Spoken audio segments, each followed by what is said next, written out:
It's time for Growing Hope, the show determined to grow up hearts open to pursue the extraordinary. Because you are extraordinary! And now, it's your host, Kathryn Lang. Hello there, and welcome to Growing Hope, where we are setting a foundation of hope that is going to get us through this, because we need something to get us through this. I am Kathryn Lang, Hope Smith extraordinaire, just having a little fun, making friends, and finding ways to be relentlessly helpful. Because the more we're helpful to each other, the more hope becomes natural.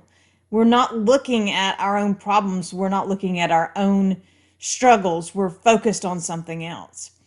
This week we have been talking about how to define hope, because the world has absconded with so many of the words and definitions that Scripture has given us to power us through this. And hope is one of those.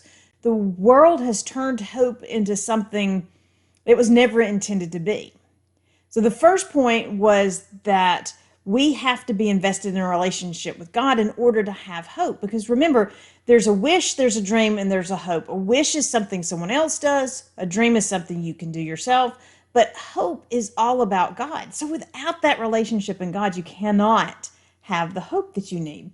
The second point is that it comes from trusting in knowledge and understanding and wisdom. And again, this relies on a relationship with God. So we have a relationship with God that leads to wisdom, knowledge, and understanding that gives us the strength to hold on to hope. The third point is that as we're understanding the hope aspect of it all, we have a hunger to be more in relationship with God. We need that relationship with God, because hope is defined by that need. You have hope because you have that development with God. You're yearning for Him. You long for Him. You need Him, and therefore you hope in what He has promised you. So we have a relationship with God. We have wisdom and knowledge and understanding, and we have a continuous need and hunger for more. Now, the fourth point is how hope is always going to be nurtured by positives. Because hope is light, it can't be nurtured, ironically, by the negatives. So hope is nurtured by the positives. And that means that we have to find ways to invest positives in our lives. I was sharing with a friend one time that he was talking about his wife, and he was saying things that were not very nice. And so I encouraged him to only say things that were good, positive, and uplifting to his wife. And he then came back to me and said, "Hey, I'm positive that she's really like this." That's not the kind of positive that we're talking about. We're not talking about certainty. We're talking about encouraging and possibility giving affirmations.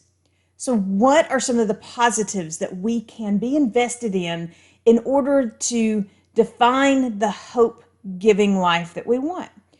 Well, we can be invested in the positive things we hear: positive music, positive shows, positive people. I mean, it is amazing how just being around one positive person for a few minutes can change your whole day.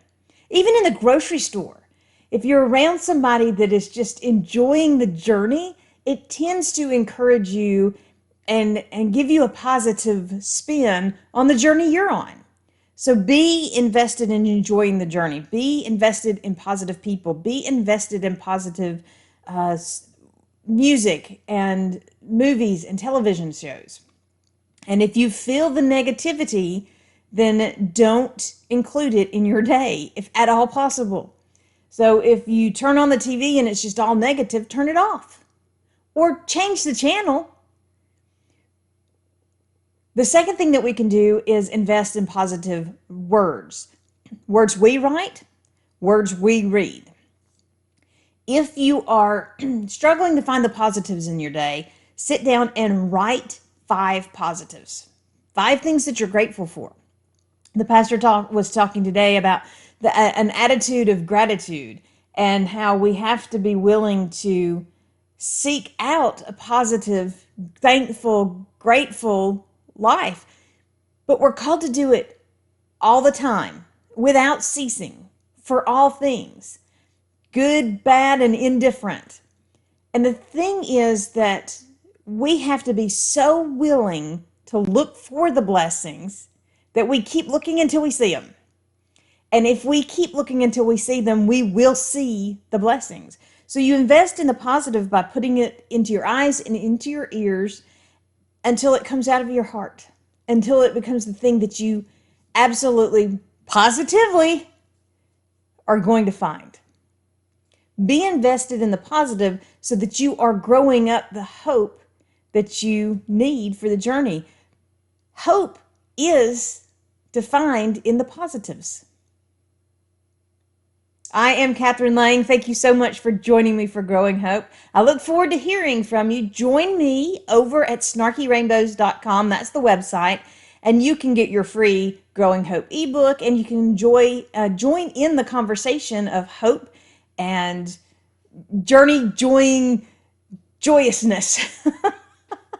You can also find me on social media. I am Kathryn C. Lang on almost all platforms, and I am the Kathryn C. Lang on Facebook. Until next time, remember, be blessed and be a blessing. Thank you for joining us for Growing Hope with Kathryn Lang, where we are sharing hope, encouragement, and inspiration to do more. Visit www.kathrynlang.com to invite Kathryn to be part of your event or to share your own stories of possibility living. Until next time, remember that a seed of hope planted and nurtured will grow up into a world of possibilities.